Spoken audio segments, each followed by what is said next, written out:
YouTube channel.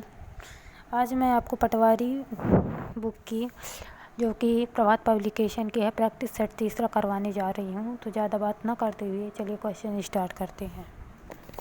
Question पहला है कि मौर्य काल में सीता से तात्पर्य है। मौर्य काल में सीता से तात्पर्य है, तो इसका आंसर हो जाएगा राजकीय भूमि से प्राप्त आय। अर्थात मौर्य काल राजकीय भूमि की व्यवस्था करने वाला प्रधान अधिकारी सीताध्यक्ष था, जो दासों, कर्मकारों एवं बंदियों की सहायता से खेती करवाता था। इससे जो आय होती थी वह सीता कहलाती थी। अतः मौर्य काल में सीता से तात्पर्य है राजकीय भूमि से प्राप्त आय। दूसरा क्वेश्चन है कि गायत्री मंत्र के नाम से प्रसिद्ध मंत्र सर्वप्रथम किस ग्रंथ में मिलता है? तो इसका आंसर है ऑप्शन सी, ऋग्वेद। गायत्री मंत्र से प्रसिद्ध मंत्र सबसे पहले सर्वप्रथम ऋग्वेद में मिलता है, जिसकी रचना विश्वामित्र ने की थी, और यह मंत्र सूर्य देवता को समर्पित है। ठीक है, अगला क्वेश्चन है कि डेक्कन एजुकेशनल सोसाइटी की स्थापना से कौन संबंधित था? तो डेक्कन एजुकेशन सोसाइटी की स्थापना से श्री बी चिपळूणकर ने बीजी तिलक एवं एम.बी. जोशी की सहायता से पुणे में स्थापित किया था। कि स्थापना है ना, लेकिन इसमें पूछा है कि कौन संबंधित है, तो सीधी सी बात है, इसमें बीजी आता है, तो बीजी तिलक संबंधित थे। अगला क्वेश्चन है बॉम्बे, मद्रास और कलकत्ता में उच्च न्यायालयों की स्थापना कब हुई? तो इसका आंसर है कि बॉम्बे, मद्रास और कलकत्ता में उच्च न्यायालय 1861 में स्थापित हुई थी। अगला क्वेश्चन है कि आनुपातिक प्रतिनिधित्व की इस व्यवस्था निर्वाचन क्रिया प्रणाली के रूप में सुनिश्चित करती है। क्या है क्वेश्चन, फिर से सुनिए कि आनुपातिक प्रतिनिधित्व की व्यवस्था निर्वाचन क्रिया प्रणाली के रूप में सुनिश्चित करती है। कौन करती है? तो इसका आंसर हो जाएगा ऑप्शन डी, कि आनुपातिक प्रतिनिधित्व की व्यवस्था निर्वाचन क्रिया प्रणाली के रूप में अल्पसंख्यकों के प्रतिनिधित्व को सुनिश्चित करती है। अगला क्वेश्चन है कि निम्नलिखित में से कौन सी जैव विविधता के संरक्षण के लिए महत्वपूर्ण रणनीति है? तो इसका ऑप्शन हो जाएगा जैव विविधता संरक्षण के लिए सबसे इम्पोर्टेंट महत्वपूर्ण नीति है जैव मंडल का रिजर्व करना। ठीक है, फिर अगला क्वेश्चन है निम्नलिखित में से कौन सा वायु प्रदूषण का एक जैव सूचक है? तो इसका उत्तर हो जाएगा ऑप्शन बी, लाइकेन। अगला क्वेश्चन है किस स्तर यानी डेसिबल में से अधिक ध्वनि खतरनाक ध्वनि प्रदूषण कहलाता है? यानी किस स्तर की ध्वनि सबसे खतरनाक कहलाती है? तो इसका उत्तर हो जाएगा 80 डेसिबल। इसका उत्तर हो जाएगा 80 डेसिबल, ऑप्शन डी। अगला क्वेश्चन है निम्नलिखित संघ शासित राज्यों में स्त्री साक्षरता 2011 के जनगणना के अनुसार उच्चतम है। निम्नलिखित संघ शासित राज्यों में स्त्री साक्षरता 2011 के जनगणना के अनुसार उच्चतम है। तो इसका उत्तर हो जाएगा ऑप्शन डी, लक्षद्वीप। अगला क्वेश्चन है कि राष्ट्रीय राजमार्ग विकास परियोजना के उत्तर दक्षिण तथा पूर्व पश्चिम गलियारे मिलते हैं। तो इसका उत्तर हो जाएगा ऑप्शन डी, झांसी में, ऑप्शन बी, झांसी में। अगला क्वेश्चन है कि निम्नलिखित नदियों में से किसका उद्गम भारत में नहीं है। तो सतलज नदी का उद्गम जो है भारत में नहीं है। अगला क्वेश्चन है कि एक निश्चित आकृति में व्यवस्थित तारों का समूह कहलाता है। तो इसका आंसर हो जाएगा नक्षत्र। अगला क्वेश्चन है निम्नलिखित में से कौन एक सुमेलित नहीं है। सुमेलित कौन सा नहीं है। तो इसका हो जाएगा रोहतांग, हिमाचल प्रदेश। अगला क्वेश्चन है कि मध्य प्रदेश का कपास अनुसंधान केंद्र स्थित है। कहाँ है। खंडवा में है, खरगोन में है, जबलपुर में है, इंदौर में है। तो मध्य प्रदेश का कपास अनुसंधान केंद्र इंदौर में है। कहाँ है। इंदौर में है। अगला क्वेश्चन है कि बूढ़ा देव मध्य प्रदेश की किस जनजाति के प्रमुख देवता हैं। क्वेश्चन है बूढ़ा देव जो है मध्य प्रदेश की जनजाति के कौन सी जनजाति है ऐसी जिनके प्रमुख देवता हैं। ऑप्शन है कोल, भील, भीलाला, भील, बैगा। तो इसका आंसर हो जाएगा बैगा।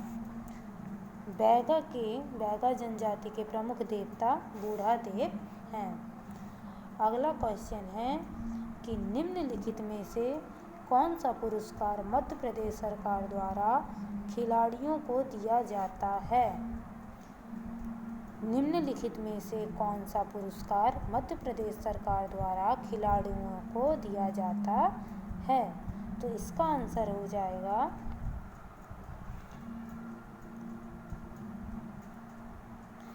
खेल रत्न पुरस्कार। क्यों। क्योंकि द्रोणाचार्य अर्जुन एवं खेल रत्न पुरस्कार केंद्र सरकार द्वारा प्रदान किया जाता है, जबकि खेल रत्न पुरस्कार जो है मध्य प्रदेश के द्वारा खिलाड़ियों को दिया जाता है। अगला क्वेश्चन है कि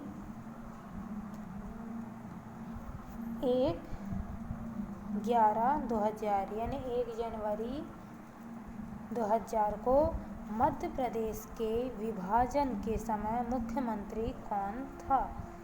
तो इसका आंसर हो जाएगा कि वीरेंद्र कुमार सकलेचा। अगला क्वेश्चन है मध्य प्रदेश में मालंज निम्न में से किसके लिए प्रसिद्ध है। तो इसका उत्तर हो जाएगा तांबा के लिए। अगला क्वेश्चन है कि मध्य प्रदेश के किस जिले में माधव राष्ट्रीय उद्यान है। तो माधव राष्ट्रीय उद्यान मध्य प्रदेश के शिवपुरी जिले में है।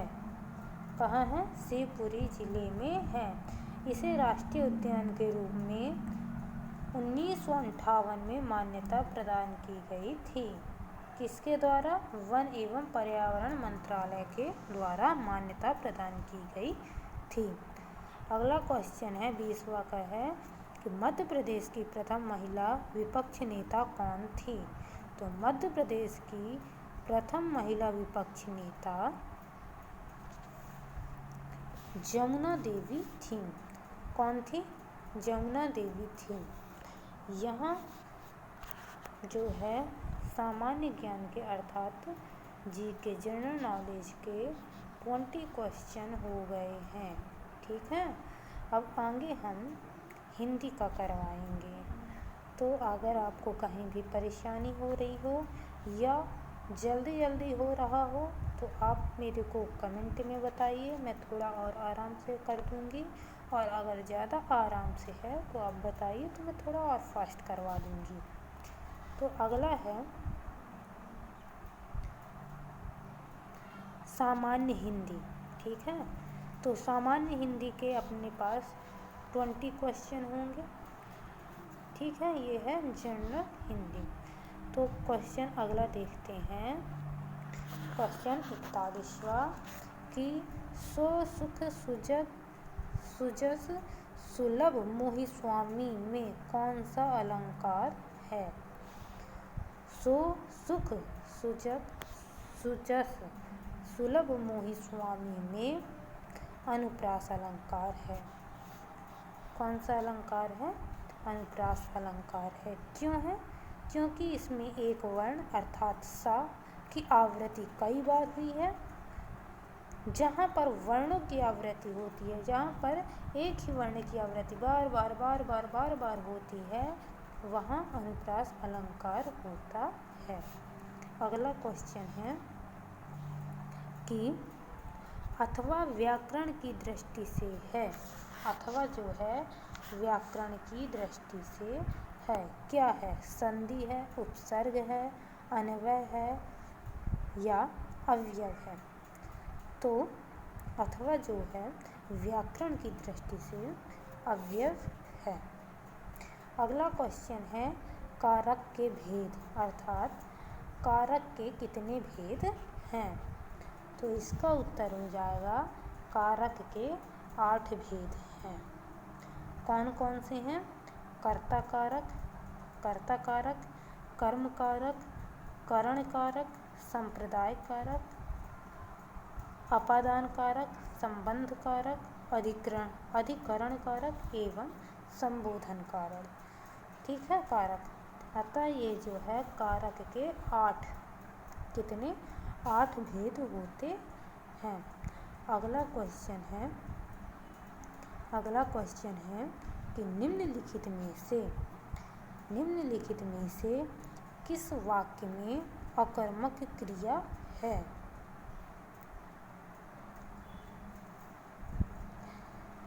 है ना? निम्नलिखित में से किस वाक्य में अकर्मक क्रिया है? ठीक है, तो पानी बरस रहा है।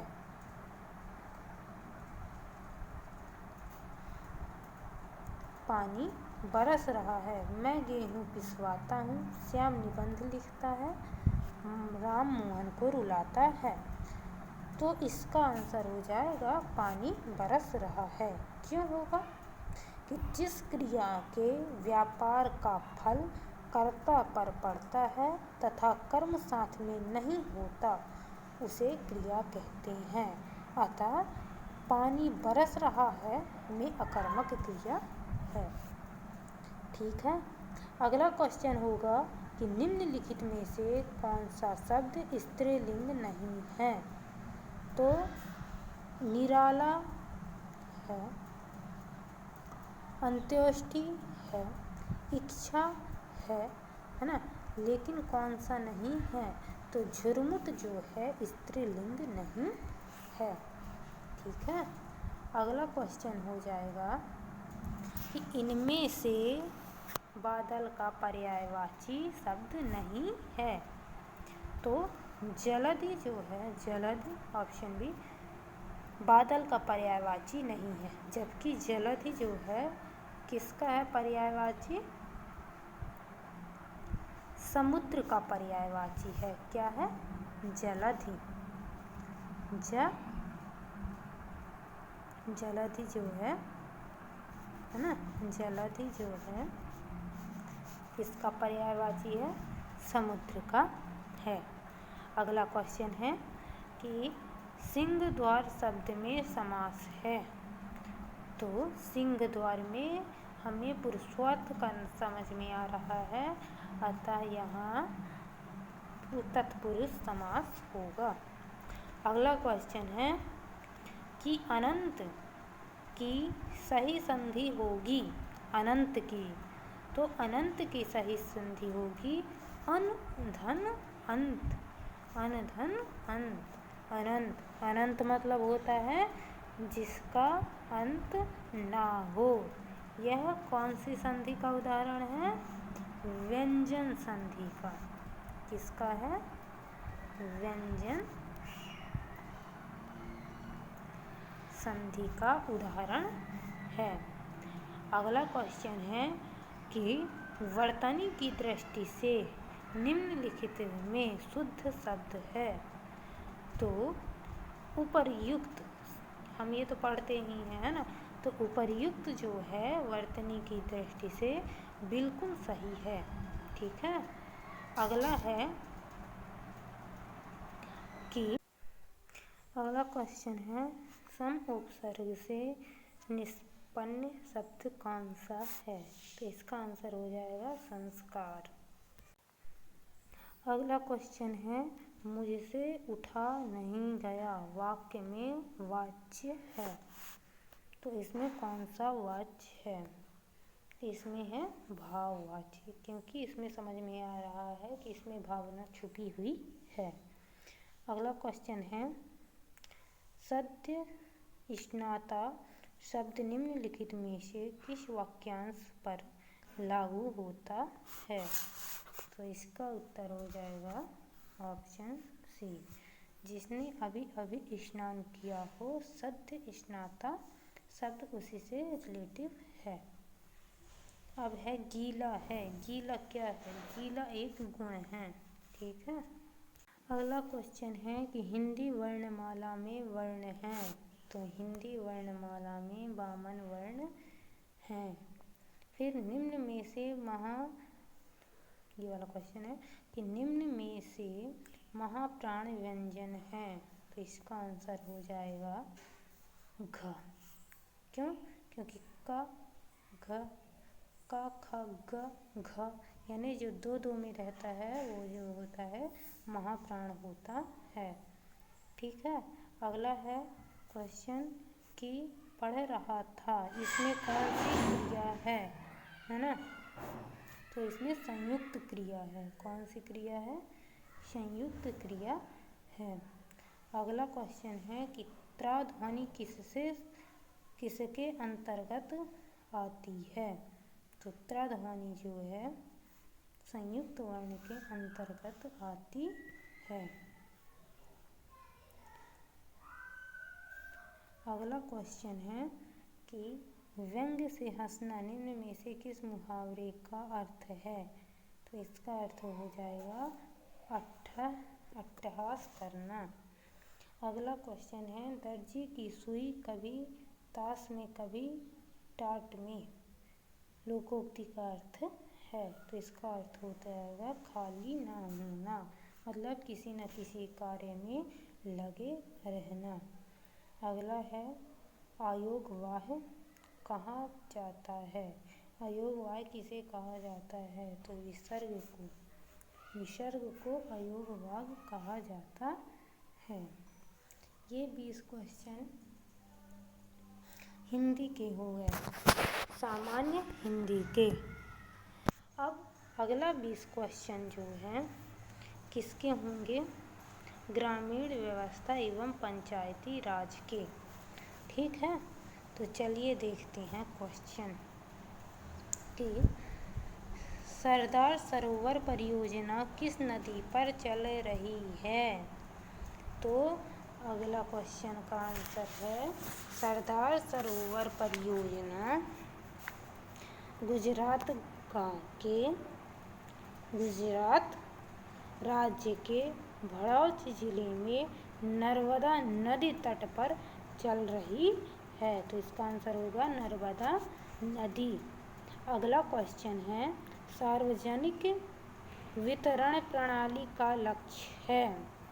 तो इसका आंसर होगा सार्वजनिक वितरण प्रणाली के लक्ष्य में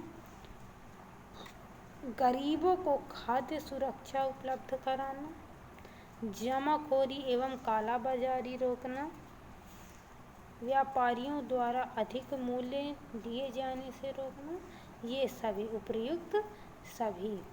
तो इसका आंसर हो जाएगा